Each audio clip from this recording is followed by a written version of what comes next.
Primeramente, con una declaración de apoyo, al menos personal, y espero que esta asamblea la haga suya, a los estudiantes de Harvard que han reunido más de 20,000 firmas en contra de que Felipe Calderón dé clases en esa institución. Y nosotros decimos, nos sumamos a ellos y repudiamos a los pirrulis harvardianos que, siendo mexicanos y habiendo sufrido lo que ha sufrido el país, salgan a debilitarse de este genocida. A los matones, a los asesinos, a los genocidas, ni perdón ni olvido.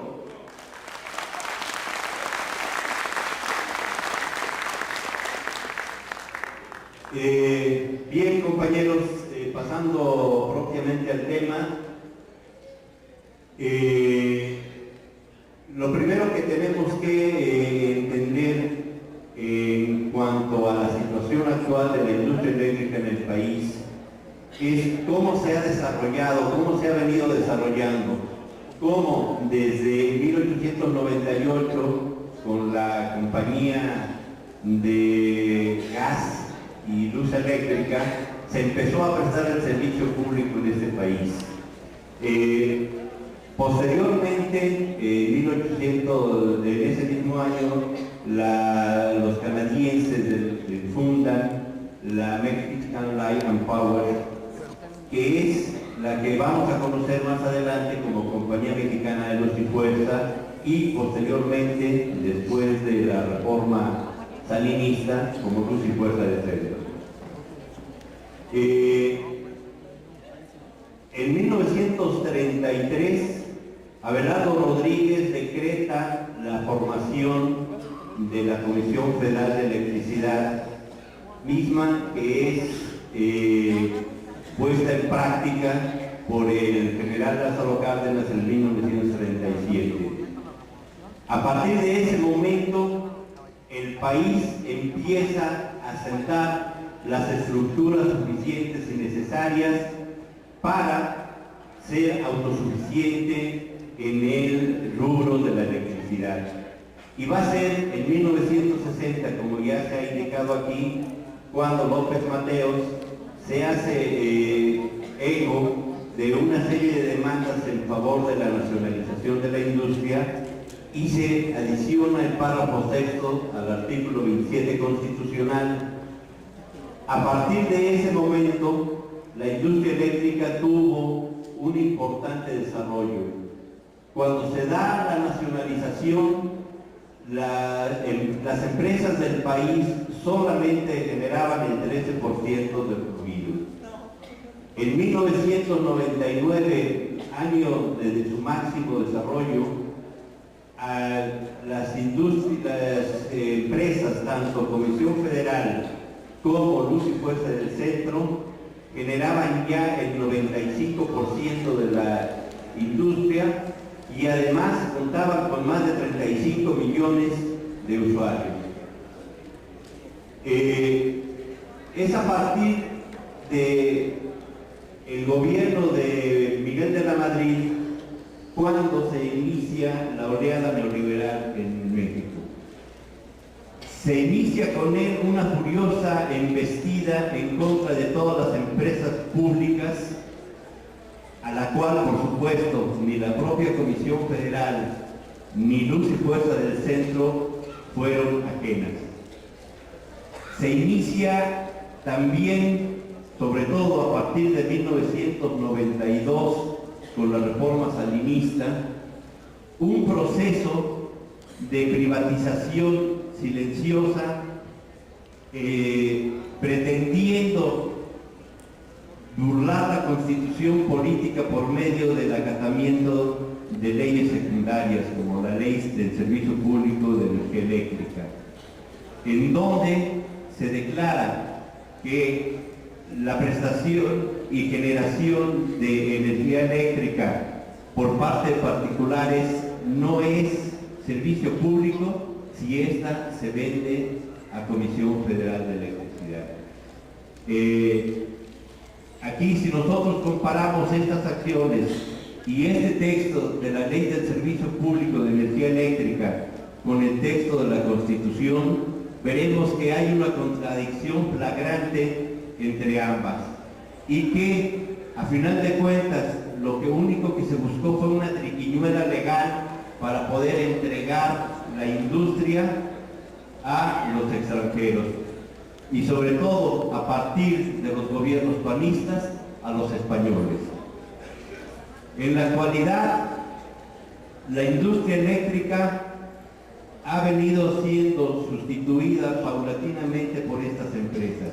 Hoy, el 52% de la generación del fluido está en manos de particulares. Empresas españolas como Iberdrola, como Unión Fenosa, etcétera, son los que llevan la mayor parte de las concesiones.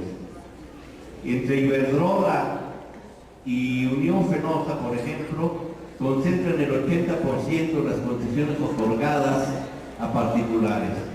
El resto se lo reparten en empresas como Mitsubishi, por ejemplo, y otras.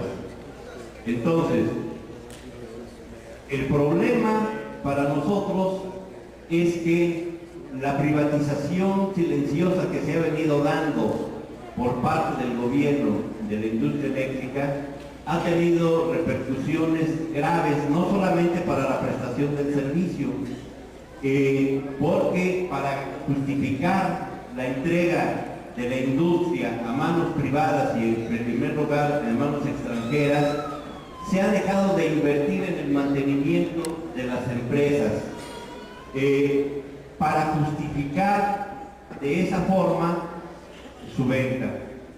Es similar a lo que hicieron, ustedes recordarán, recién entrado Salinas de Gortari con Teléfonos de México. Intencionadamente se provocaron fallas, intencionadamente se dejó de dar mantenimiento, intencionadamente se mandaba a los trabajadores de la empresa a confrontar a los usuarios, etcétera, para de esta manera tener una opinión pública favorable para la privatización de la empresa que era de las más rentables del país en ese momento. Una situación similar están haciendo ahora con la industria eléctrica. Nosotros sabemos perfectamente que en Comisión Federal se ha dejado de invertir en el mantenimiento de los equipos, salvo aquellos que representen negocio para las industrias privadas, como es el caso, por ejemplo, de los medidores digitales, que son una concesión básicamente del grupo IUSA, que sabemos son los que fabrican estos medidores y que curiosamente también fabricaban los medidores analógicos. El caso paradigmático en este sentido es el de Luz y Fuerza del Centro. Los compañeros del ESME seguramente podrán ampliar en ese sentido, pero es de todos conocido cómo la Comisión Federal de Electricidad vendía a un costo superior el fluido al de la facturación que Hacienda y que los integrantes del Consejo de Administración de Luz y Fuerza autorizaban para cobrarlo. En estas circunstancias, la quiebra de la empresa de Luz y Fuerza del Centro era cuestión de tiempo. Sin embargo, en el colmo de la mendacidad, el gobierno federal no ha dudado en echarle la culpa a la propia empresa y más canallamente a los trabajadores del ESME, a quienes ha culpado reiteradamente de ser los responsables de la quiebra de la empresa Luz y Fuerza del Centro. Entonces, en esta misma situación nos encontramos respecto de Comisión Federal de Electricidad. Hoy el gobierno se niega a resolver los problemas que confrontan a los usuarios con Comisión Federal de Electricidad, porque para ser justos, no son los trabajadores los que tienen que resolver el problema de las tarifas, no son los trabajadores los que tienen que resolver el problema de la energía eléctrica como un derecho humano. Es el Estado el que tiene que dar resolución a todo esto. Sin embargo, el Estado ha hecho caso omiso y ha buscado la confrontación de los trabajadores de CFE con los usuarios, a fin de que se cree esa opinión pública que exija la entrega de la empresa a manos extranjeras. Ellos quieren que nosotros salgamos a decir, ya que se vayan esto, cualquiera que venga es mejor que lo que tenemos, así como pretendieron hacerlo en su momento con Luz y Fuerza del Centro. Entonces, en ese sentido, nosotros en nuestra declaración de principios estamos exigiendo que esta política cese. Estamos exigiendo que se detenga la privatización. Estamos exigiendo que se renacionalice la industria eléctrica y que de nueva cuenta sea el Estado, a nombre de toda la sociedad, quien administre la generación y la venta de la energía eléctrica.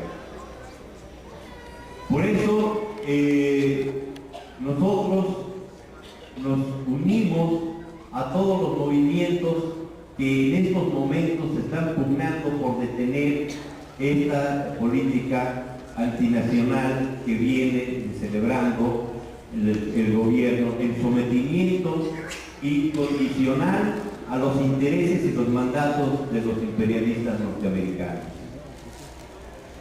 Para nosotros usuarios, la privatización ha representado una serie de problemas muy graves. Ya se han denunciado aquí los intentos por desarrollar grandes proyectos como el de La Parota, al que dignamente se han opuesto los campesinos y los ejidatarios del estado de Guerrero. Se han opuesto también los campesinos de Oaxaca a la instauración de los campos eólicos, a que aquí, entre paréntesis, se han concesionado prácticamente en su totalidad a las empresas españolas.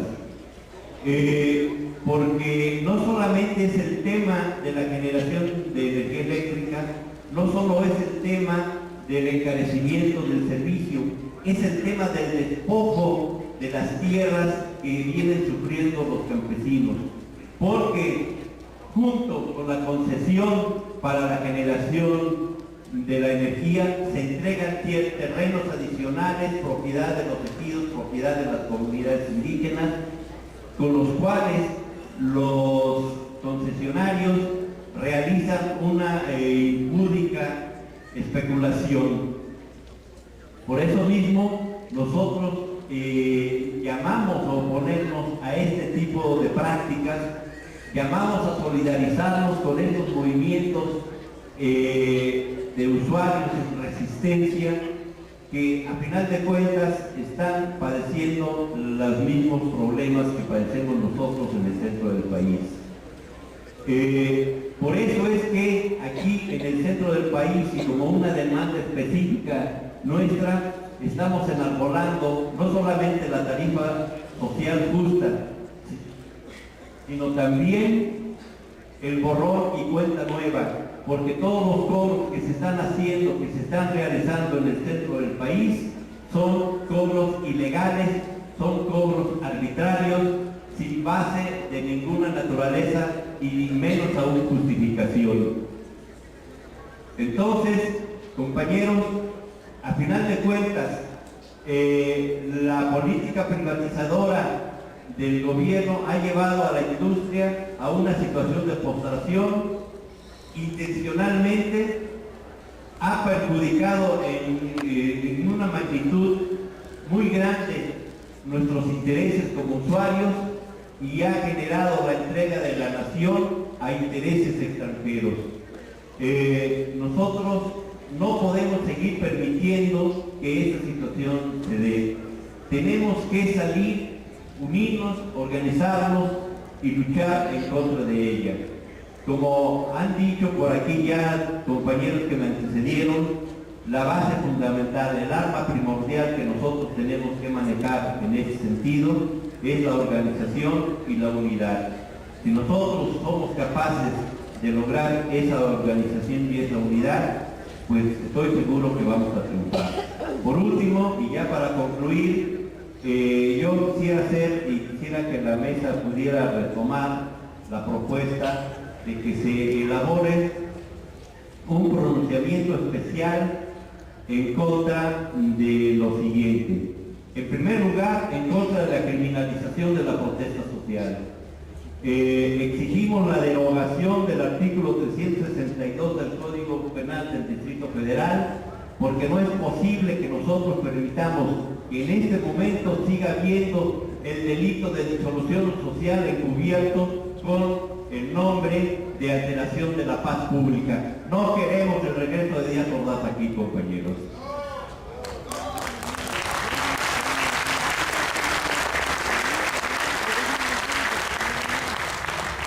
Y finalmente, también en solidaridad con las bases de apoyo zapatistas, nosotros estamos exigiendo que el Estado cumpla sin condicionamiento alguno y de manera íntegra con los acuerdos de San Andrés de Larrainza que se firmaron entre el gobierno y el Ejército Zapatista de Liberación Nacional. No tenemos por qué estar mendigando que se cumplan con las palabras empeñadas. Los compañeros zapatistas lo han hecho, han cumplido con sus compromisos. Ahora exigimos al Estado a que cumpla el suyo. Muchas gracias, compañeros.